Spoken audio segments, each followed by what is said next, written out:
Hello friend, in previous lecture we have seen simple vapor compression cycle. Okay, today we will see actual vapor compression cycle, how actually what changes occur when implementation of simple vapor compression cycle to the system. Okay, so this is TS diagram of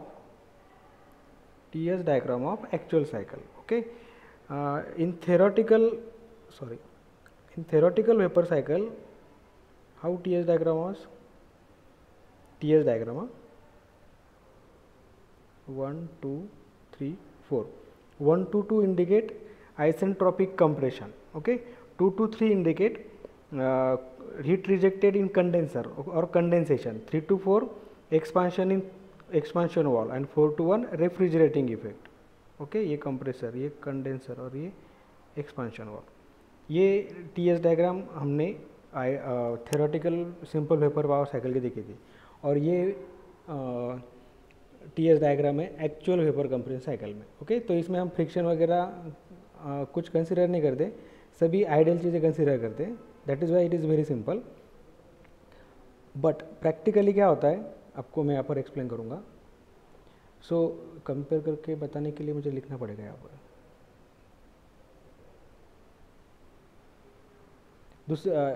ये निकालने से पहले आपको एक चीज़ें बता दूँ कि एक्चुअली जो कंप्रेसर से इवापोरेटर से जो वेपर बाहर आती है वो सुपर हीट रहती है.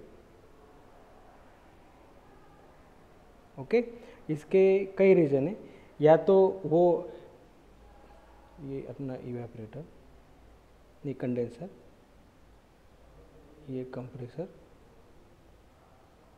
ये कंडेंसर, एक्सपांशन वॉल, ये अपना इवेपोरेटर है, ये कंडेंसर है,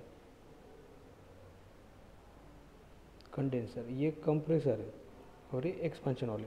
तो ये जो फर्स्ट पॉइंट है वो क्या है, आफ्टर इवेपोरेशन जो वेपर मिल रहा है उसकी स्टेट है. ओके, तो जनरली इवेपोरेटर से बाहर सुपर हीट वेपर ही आती है, सुपर हीटेड वेपर ही आती है.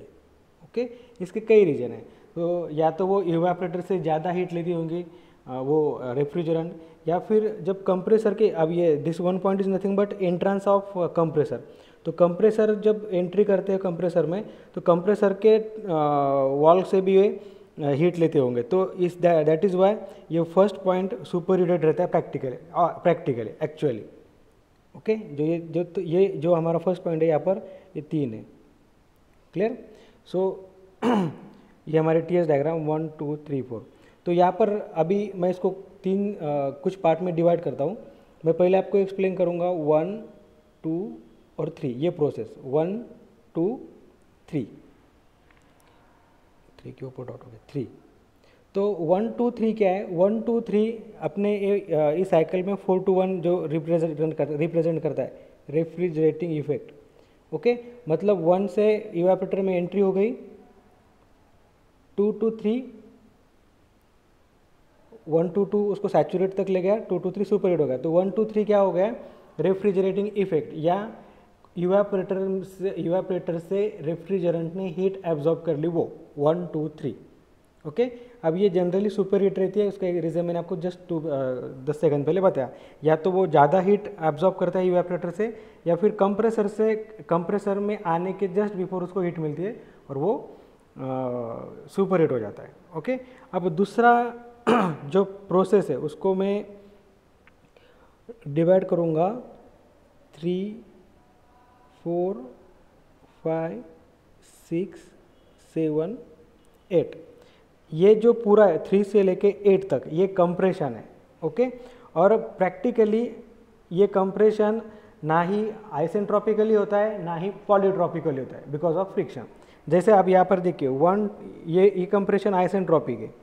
थ्योरेटिकली मैं इसको आइसेंट्रोपिक एज्यूम किया, लेकिन प्रैक्टिकली ये जो 3 से लेके 8 तक है ये जो कंप्रेशन है ये ना तो आइसेंट्रोपिक है ना ही पॉलीट्रोपिक है because of friction factor present there. Okay, तो अब देखिए 3 पॉइंट का इंडिकेट करता है एग्जिट ऑफ इवेपोरेटर या फिर एंट्री पॉइंट ऑफ कंप्रेसर, दोनों में ही बोल सकते हैं आप.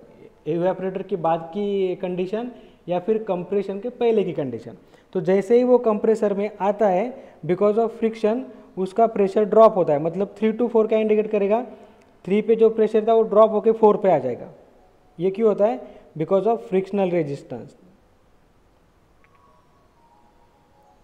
ओके, मतलब कंप्रेसर को जो वेपर मिल रही है कंप्रेस करने के लिए, उसका प्रेशर इवेपोरेटर के प्रेशर से थोड़ा कम है। इवेपोरेटर का प्रेशर कितना था, 3 का P3, लेकिन कंप्रेसर में कौन जा रहा है, 4। मतलब कंप्रेसर में जो वेपर आ रहा है उसका प्रेशर इवेपोरेटर प्रेशर से कम है। उसका प्रेशर ड्रॉप क्यों हुआ, क्योंकि वहाँ पे फ्रिक्शनल रेजिस्टेंस प्रेजेंट था to the flow of refrigerant. Okay, अब दूसरी चीज़ देखिए 4 to 5। तो जैसे ही ये कंप्रेसर में, थोड़ा बड़ा कंप्रेसर निकालता हूँ यहाँ पर। ओके, जैसे ही वेपर कंप्रेशन, सॉरी, जैसे ही वेपर कंप्रेसर में आएगी, तो कंप्रेसर के वॉल से, जब तक कंप्रेसर स्टार्ट नहीं होता, सक्शन की बात कर रहा हूँ मैं, वेपर अंदर आएगी तो कंप्रेसर के वॉल से उस वेपर को हीट मिलेगी और उसका टेम्परेचर बढ़ेगा 4 से लेके 5 तक।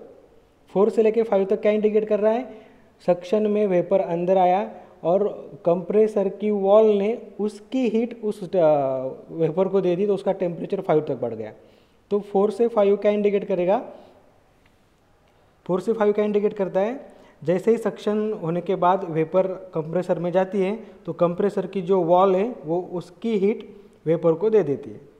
ओके, नाउ अब जैसे ही 5 तक उसका टेम्परेचर हो गया, कंप्रेशन स्टार्ट होगा, 5 से लेके 6 तक कंप्रेसर होगा, मतलब पिस्टन ऊपर जाएगा, उसको कंप्रेस कर देगा। ओके, अब जो चीज़ ये ड्यूरिंग दिस 4 to 5 हो गई, मतलब वॉल का टेम्परेचर वेपर के टेम्परेचर से ज़्यादा था, तो वॉल ने वेपर को हीट दे दी। अब कंप्रेशन करने के बाद वेपर का टेम्परेचर ज़्यादा है, तो वो क्या करेगा, वो जब डिस्चार्ज होने के वक्त कुछ हीट फिर से वॉल को दे देगा, वो 6 to 7 आपको इंडिकेट करेगा। जो 4 to 5 हुआ था, वॉल से वेपर को हीट मिली थी, वही उतनी ही हीट वेपर वॉल को वापस करेगा 6 to 7। मतलब पहले आफ्टर कंप्रेशन वेपर थी 6 पॉइंट पे, उसने हीट दी वॉल को, तो वो आ गया 7 पे। 7 मतलब उसका टेम्परेचर थोड़ा कम हो गया। अब फिर से वहाँ पर फ्रिक्शन है, तो वहाँ पर अगेन प्रेशर ड्रॉप होगा 7 से लेके 8 तक, 7 से लेके 8 तक। ओके, तो ये क्यों हो गया, again frictional resistance present for flow of refrigerant.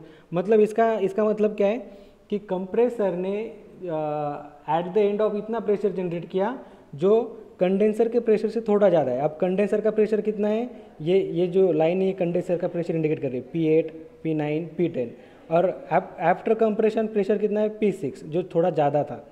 Okay, मतलब compressor at the end of compression vapour का प्रेशर, रेफ्रिजरेंट वेपर का प्रेशर कंडेंसर के प्रेशर से थोड़ा बढ़ा देता है। ओके, फिर प्रेशर ड्रॉप होकर कंडेंसर के प्रेशर तक आएगा 7 to 8। अब यहाँ से अभी कंडेंसेशन स्टार्ट होगा, तो जो ये सुपर हीटेड वेपर है, पहले ये सैचुरेट होगी 9 पॉइंट तक, अगेन कंटिन्यू उसका हम हीट निकालते रहेंगे तो वो लिक्विड में कन्वर्ट हो जाएंगे, सैचुरेटेड लिक्विड में। अब फिर भी उसकी कूलिंग चालू होता है। हम यहाँ पे सब कूलिंग कर रहे हैं जस्ट लाइक दिस। तो सब कूलिंग 10 से 11। ओके, सब कूलिंग करने से क्या होता है, सब कूलिंग करने से रेफ्रिजरेटिंग इफेक्ट बढ़ता है, मैंने आपको पहले बताया। तो रेफ्रिजरेटिंग इफेक्ट बढ़ाने के लिए हम सब कूल भी किया 10 से 11 तक, और 11 to 1 क्या, अगेन एक्सपांशन इन एक्सपांशन वॉल, और फिर से साइकिल कंटिन्यू। ओके, तो सब कूलिंग करने से यहाँ पर रेफ्रिजरेटिंग बढ़ा। और दूसरी चीज़, यहाँ पर सुपर हीटेड वेपर इवेपोरेटर से बाहर आती है तो रेफ्रिजरेटिंग इफेक्ट बढ़ता है, लेकिन साथ में साथ कंप्रेसर का वर्क भी बढ़ता है।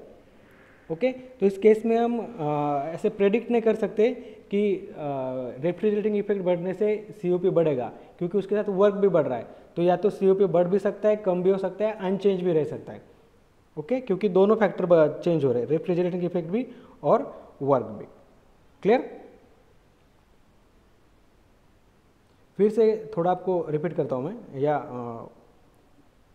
बुक में जो दिया है वो बताता हूँ। 1 to 3 पे क्या हुआ था, 1 to 3 पे वेपर रेफ्रिजरेंट आई, उसके कुछ रीजन थे, ये यहाँ पर मेंशन किए जो मैंने आपको बोले थे।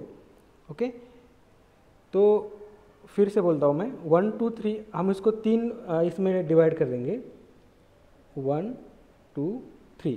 1 2 3 पे क्या होता है, यहाँ से इवापोरेटर में जाता है, इवापोरेटर से हीट लेता है 2 से और 3 तक, तो at the end of evaporator 3 point है, तो सुपर हीटेड वेपर बाहर आएगी इवापोरेटर से।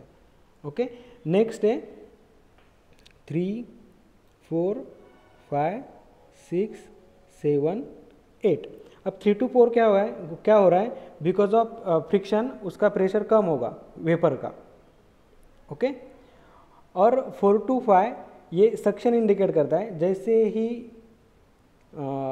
कंप्रेसर में वेपर गई तो कंप्रेसर की वॉल अपनी हीट वेपर को दे देगी, तो वेपर का टेम्परेचर 5 तक बढ़ेगा।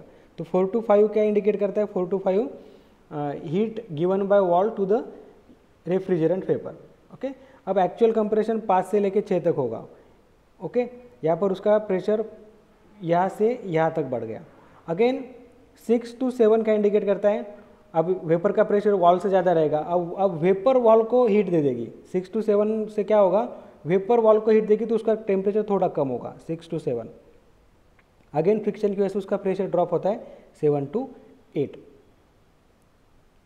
ओके, अब 8 से लेके 10 तक 11 तक कूलिंग होती है। 8 से पहले 8 सुपर हीटेड वेपर है तो उसको सैचुरेट वेपर में कन्वर्ट करेंगे, फिर सैचुरेट लिक्विड में कन्वर्ट होगा, फिर ये 11 पॉइंट तक आ जाएगा सब कुल। ओके, इससे क्या होगा, सीओपी बढ़ेगा। यहाँ पे सीओपी क्यों नहीं बढ़ता, ये 3 पॉइंट की वजह से, सुपर हीट होने की वजह से, क्योंकि यहाँ पे वर्क भी बढ़ रहा है। क्लियर?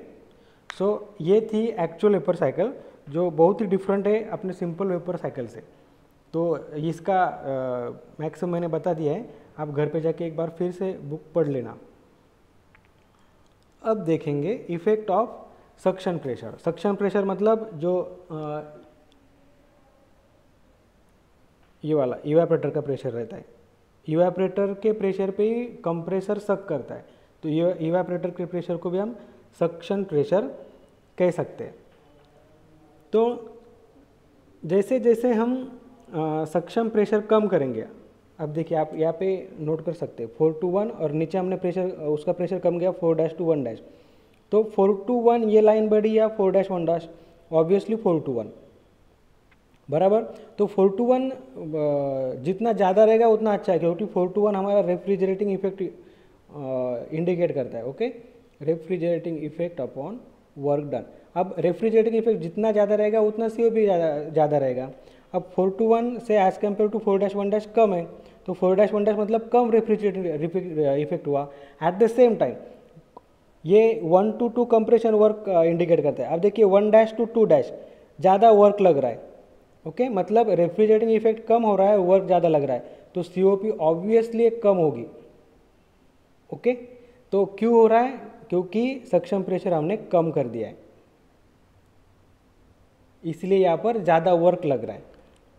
ओके, और दूसरी चीज़, अगर हमने ये प्रेशर बढ़ा दिया तो ये ऊपर जाएगा, ये लाइन 4" 1", तो रेफ्रिजरेटिंग इफेक्ट भी बढ़ेगा, वर्क डन भी कम होगा, तो उस केस में सीओपी ज़्यादा रहेगा।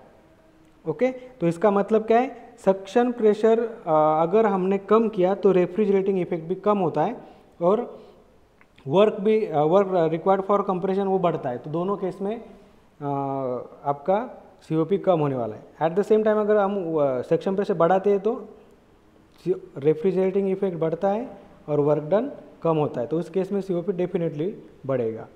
तो दूसरी चीज़ जो इन शॉर्ट में बोलूँगा, ये जो एरिया ऑफ द डायग्राम है, ये जितनी ज़्यादा रहेगी उसका मतलब है उतना वर्क ज़्यादा है। ओके, और ये जितना कम रहेगा उतना उसका वर्क कम है। क्लियर? इसीलिए एटमॉस्फेयर से हम जितना नीचे जाएंगे उतना सीओपी कम होता है, जितना एटमॉस्फेयर के पास का टेम्परेचर मेंटेन करेंगे उतना सीओपी ज़्यादा रहता है। ओके, तो इफेक्ट ऑफ सक्शन प्रेशर आपके समझ में आ गया। सक्शन प्रेशर कम करने से सीओपी कम होता है, सक्शन प्रेशर बढ़ाने से सीओपी बढ़ता है। अब effect of discharge pressure. Discharge pressure देखिए, डिस्चार्ज प्रेशर मतलब कंप्रेसर जो डिस्चार्ज करता है। अब 2 to 3 को ऑब्जर्व करिए और 2' 3' को ऑब्जर्व करिए। ओके, 2 to 3 वाला जो स्टेट है वहाँ पे एक्सपेंशन 3 to 4 हो रहा है, तो 4 to 1 उस केस में रेफ्रिजरेटिंग इफेक्ट है। ओके, जैसे ही हमने डिस्चार्ज प्रेशर बढ़ाया तो ये 3.3 डैश पे गया और ये 4 डैश पे आ गया, तो मतलब हमारा रेफ्रिजरेटिंग इफेक्ट कम हो गया। तो जैसे ही रेफ्रिजरेटिंग इफेक्ट कम होता है हम, और एट द सेम टाइम अब ये वर्क डन देखिए, पहले वर्क डन 1 to 2 था, इतना ही था, अब 2 to 1 है, मतलब वर्क डन भी बढ़ गया। रेफ्रिजरेटिंग इफेक्ट कम हो गया, वर्क डन बढ़ा, तो सीओपी के लिए हमें उल्टा चाहिए, रेफ्रिजरेटिंग इफेक्ट ज़्यादा चाहिए और वर्क डन कम चाहिए। यहाँ पे रेफ्रिजरेटिंग इफेक्ट कम हो रहा है, वर्क डन ज़्यादा है, तो इस केस में सीओपी डेफिनेटली नीचे आएगा, कम होगा। ओके, तो जितना ज़्यादा डिस्चार्ज प्रेशर रहेगा उतना सीओपी कम होगा। क्लियर? जितना कम डिस्चार्ज प्रेशर रहेगा उतना सीओपी बढ़ेगा, क्योंकि उस केस में अगर डिस्चार्ज प्रेशर ज़्यादा कम है तो उस केस में रेफ्रिजरेटिंग इफेक्ट बढ़ता है और वर्क डन कम होता है, तो उससे हमारा सीओपी जो है वो बढ़ता है। क्लियर? तो ये दोनों चीज़ें आप ध्यान में रखिए, ये बहुत ही इम्पोर्टेंट है। ओके, तो इस तरह से हमने हमारा पहला चैप्टर अभी हो गया।